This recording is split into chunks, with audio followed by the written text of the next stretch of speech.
Graça e paz, meu irmão, graça e paz, minha irmã. Estamos mais uma vez juntos para meditarmos a palavra de Deus. Nesse momento vamos adorar o Senhor, vamos louvar a Ele, vamos falar com Ele nesse momento, agradecer a Ele pela honra, pelo privilégio que Ele nos dá de estar na sua presença. Você que hoje esteve com a gente pela manhã, esteve ali na ministração da ceia, você viu a ministração que o nosso Jesus Cristo está conosco. E nós estamos alegres porque Ele continua conosco. Estamos aí terminando um período de isolamento social, como é do conhecimento de todos. Quero crer que para a semana que vem nós já conseguiremos nos reunir no nosso templo. Mas ainda hoje nós vamos estar ministrando uma palavra de Deus à distância. Mas eu queria que você nesse momento fechasse os teus olhos e falasse com Deus. Ô Senhor, meu Deus, meu Pai, Tu és Senhor de toda a terra. Tua palavra nos ensina que é o Senhor que controla todas as coisas, inclusive o tempo. Se preciso for, Deus, Tu até para o tempo. Mas nessa noite nós não queremos pedir que o Senhor pare o tempo, mas que o Senhor abrevie, ó Deus, todas as coisas que estão por acontecer e que têm causado tantas lágrimas. Nessa noite, Deus, nós queremos exaltar o Teu nome mais uma vez como igrejas. Aqui estou eu e cada irmão que está do outro lado, Senhor, assistindo através da gravação desse vídeo ou talvez depois aqui na página do YouTube. Quero te pedir, Senhor, que o Teu Espírito Santo esteja ministrando a essa vida. Que o Senhor esteja levando, Deus, alegria ao coração do Teu filho, da Tua filha, que por motivos avessos à vontade dele está tão longe. Quero clamar, ó Deus, que o Senhor ministre cura e que o Senhor cure também, ó Deus, a alma daqueles que foram afetados emocionalmente, Senhor. Restaura, Deus, o ânimo, restaura a coragem, Senhor. Aqueles que estão, Senhor, amedrontados, em nome de Jesus, tira todo medo, porque a Tua palavra, Senhor, nos garante que o Senhor está conosco. Nós não temeremos o mal. Obrigado, Senhor, por nos ter dado refrigério em momentos tão difíceis. Obrigado, Senhor, por ter nos aliviado a carga. Nós te louvamos e exaltamos o Teu nome nessa noite e glorificamos-te, Senhor, não só agora, mas sempre. Amém e amém. Glória a Deus. Adore o Senhor nessa noite. Exalte o Senhor nessa noite. Ele é o Deus da sua vida, Ele é o Deus da minha vida. Glória seja dada a Ele.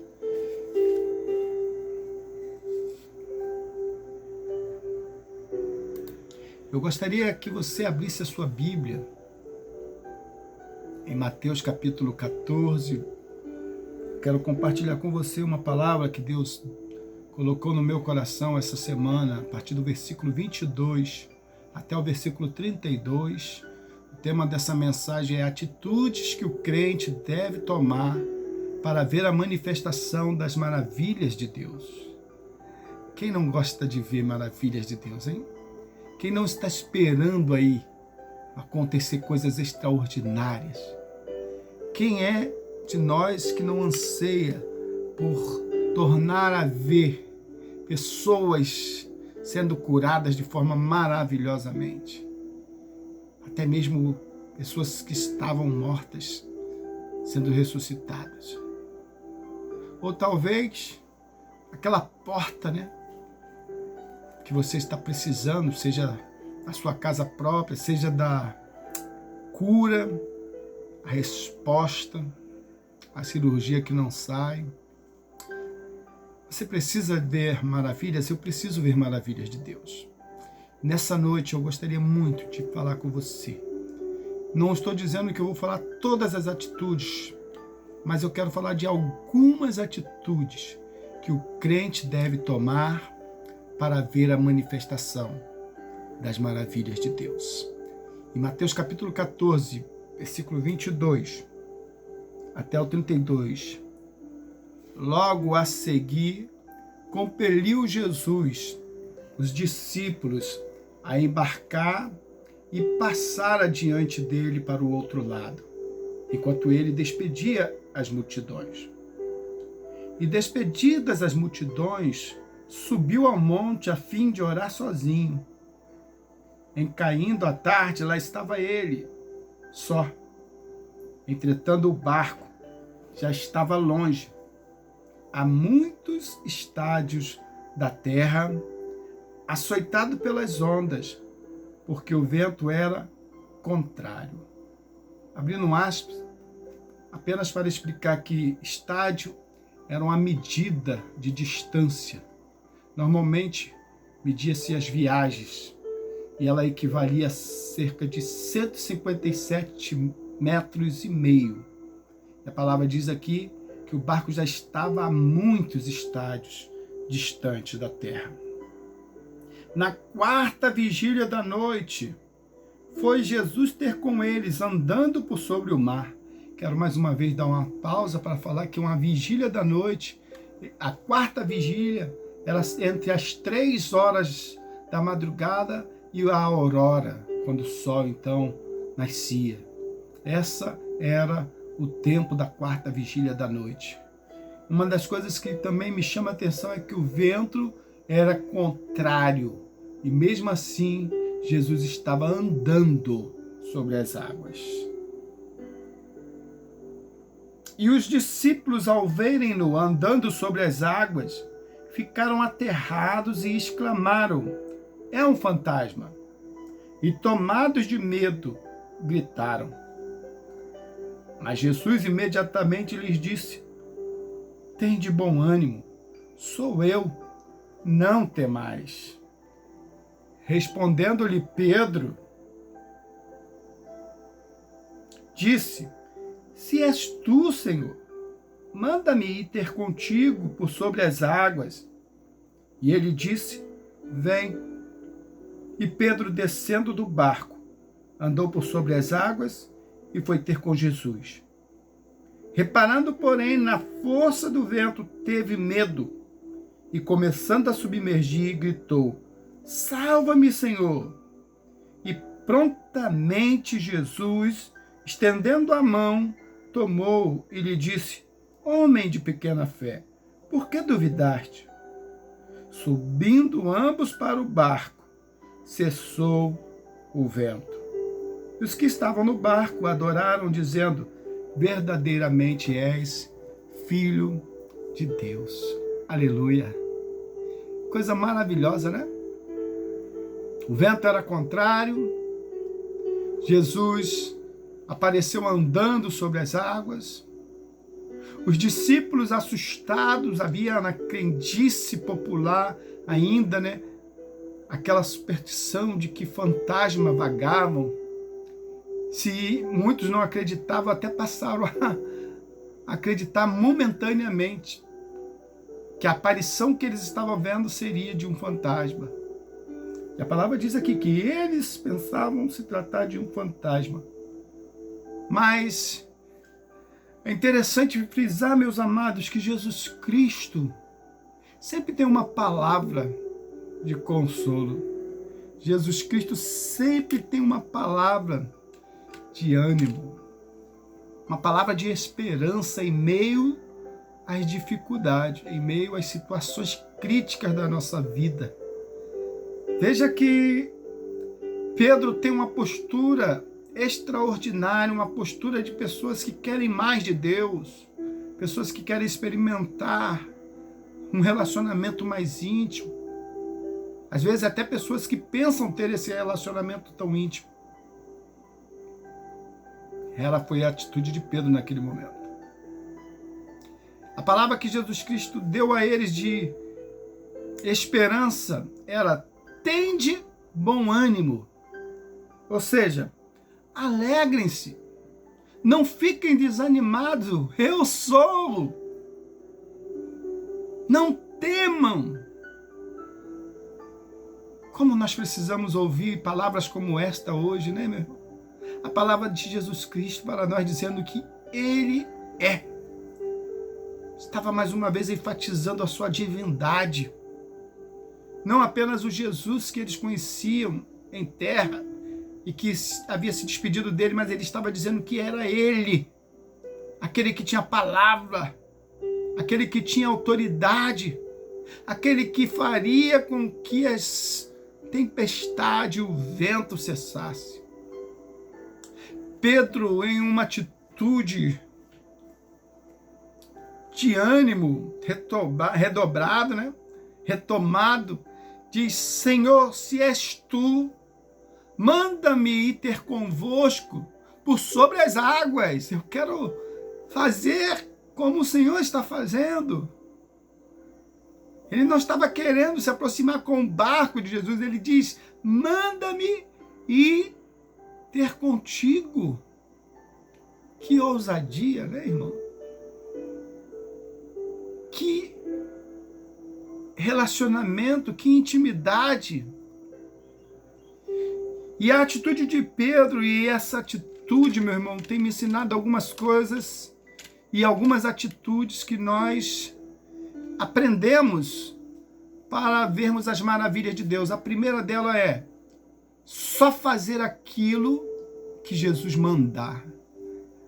Pedro, por mais ousado que estava, por mais animado que a presença de Jesus ali estava fazendo nele, né, ânimo, renovando sua fé, ele não ousou sair do barco antes de que o Senhor o autorizasse. Veja que ele diz: manda-me.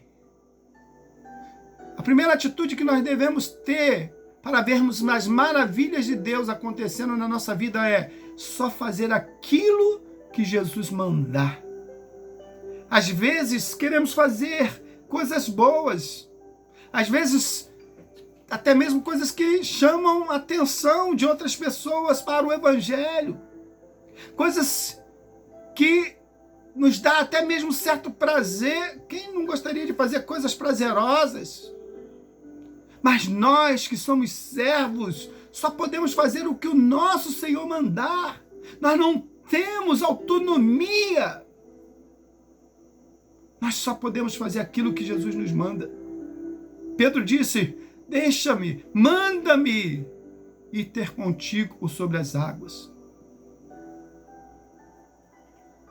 Se Jesus Cristo mandar você sair do barco, saia.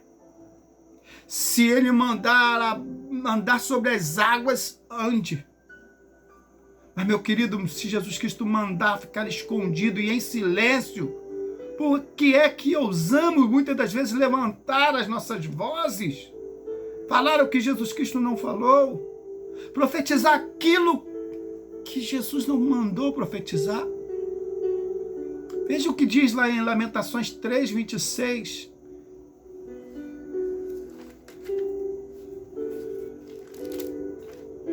Bom é aguardar o livramento do Senhor, e isso em silêncio.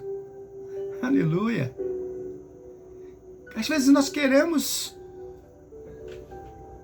lutar, às vezes nós queremos guerrear, às vezes nós queremos fazer coisas extraordinárias, esperamos que a nossa ação eufórica vai fazer nos andar por sobre as águas, pisar nos inimigos. E Jeremias, conhecedor de um relacionamento, de uma profundidade de Deus, ele diz: bom é aguardar o livramento do Senhor. Como é que se aguarda o livramento do Senhor? Reclamando, gritando, acusando-nos, falando que estamos em pecado? Não. Às vezes é necessário ficar em silêncio. Aguarde o livramento do Senhor sobre a tua vida, meu irmão. Aguarde a resposta do Senhor naquela causa que aparentemente está perdida, na tua vida conjugal que aparentemente está se desmoronando, e você não sabe mais o que fazer, está pensando que a sua atitude é buscar os meios civis, os meios humanos. Você quer ver um milagre na tua vida? Você quer sentir Deus agir na sua vida, operar maravilhas através de você e em você? Só faça aquilo que Jesus Cristo mandar. Uma outra coisa que nós precisamos aprender aqui com Pedro é que depois que Jesus Cristo manda, nós precisamos descer do barco. Veja que Jesus Cristo diz para ele: vem. Vem. Tem muita gente falando: Senhor, manda que eu faça alguma coisa. Aí Jesus Cristo faz e a gente não faz. Quantas vezes queremos que almas sejam salvas, e aí o Senhor fala assim: então vai lá e prega, e a gente não prega. Quantas vezes, quando Jesus Cristo fala faz, vem, Pedro automaticamente desce do barco.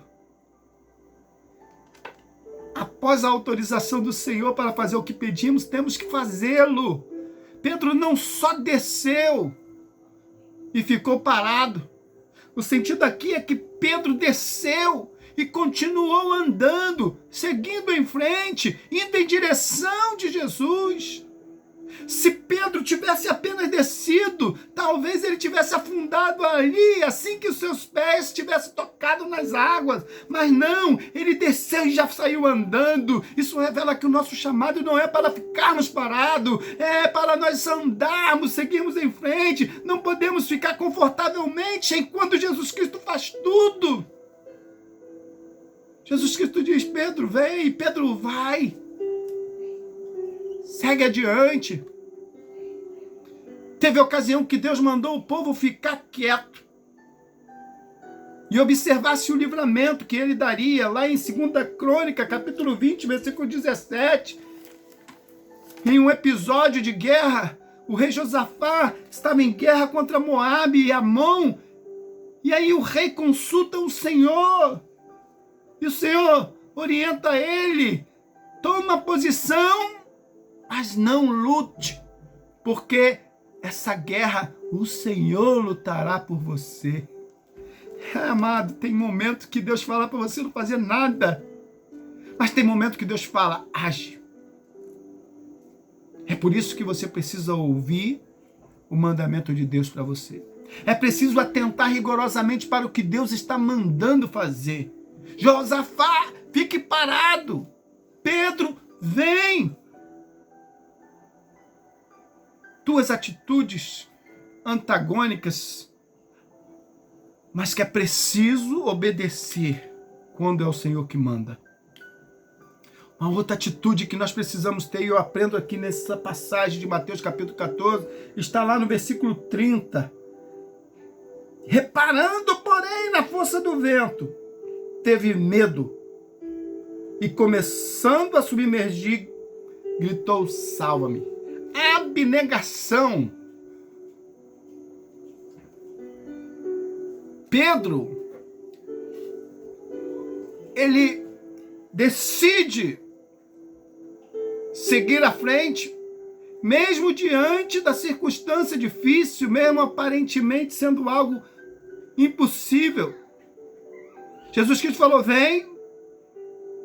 Mesmo humanamente falando, seria um absurdo fazer aquilo que Jesus Cristo estava fazendo. Pedro vai.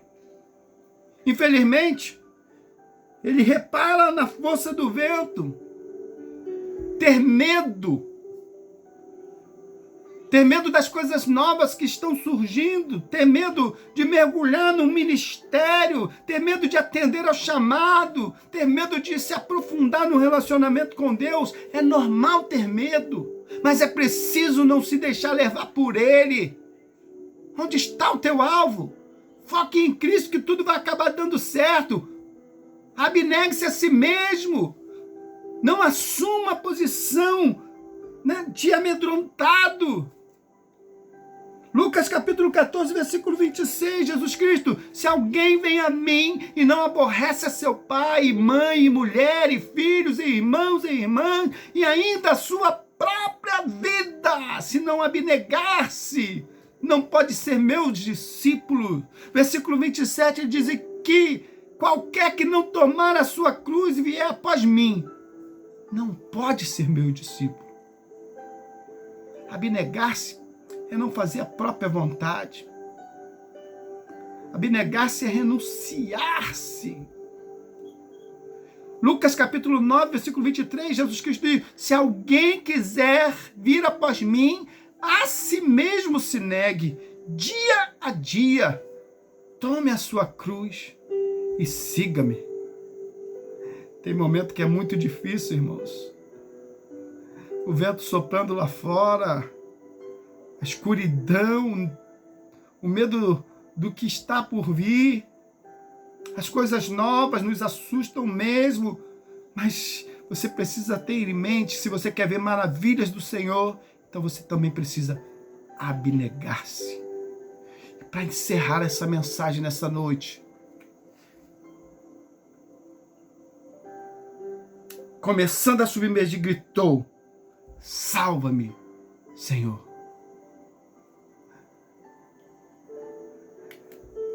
Quarta atitude que nós precisamos tomar para não sucumbirmos e para vermos as maravilhas de Deus na nossa vida.